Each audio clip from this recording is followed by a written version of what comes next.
Hello, today is Sunday, January 12th, 2025. The left-hand side is the baptism in the Sixtine Chapel, and on the right-hand side, the baptism of the Lord, which is also the last day of the Christmas season readings.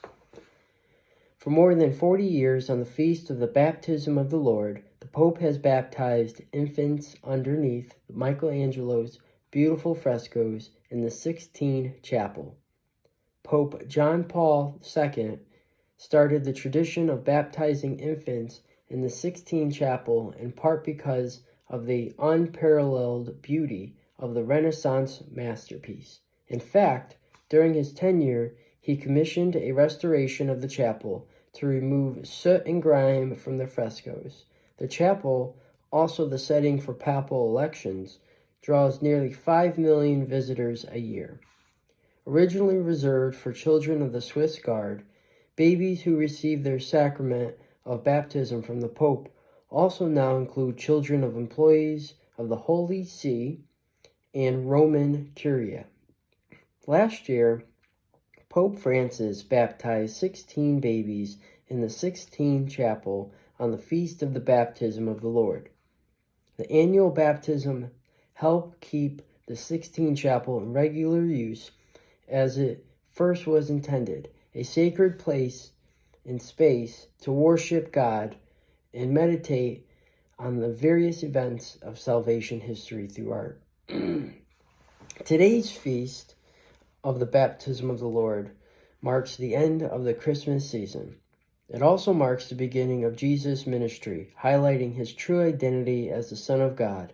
It is a good time to reflect on our own baptism and identity as sons and daughters of God. The baptism of the Lord. The baptism of Jesus was a dramatic turning point in his life.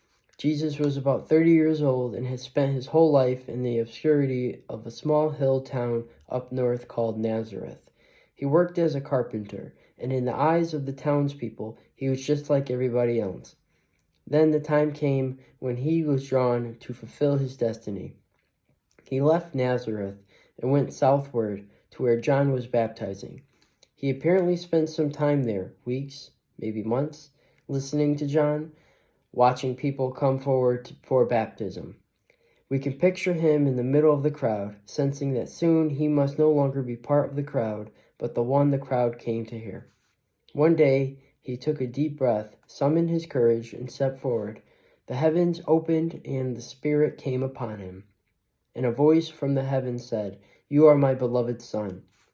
His life would never be the same. He would now be center stage, loved by some and disliked by others. He would preach, teach, heal.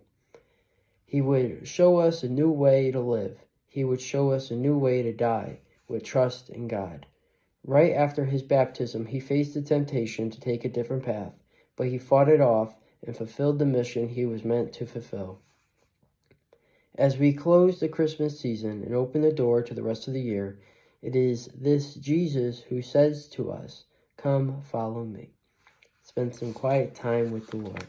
I appreciate you for being here, and I look forward to sharing with you going into onward ordinary time, but also how baptism influenced me in future videos.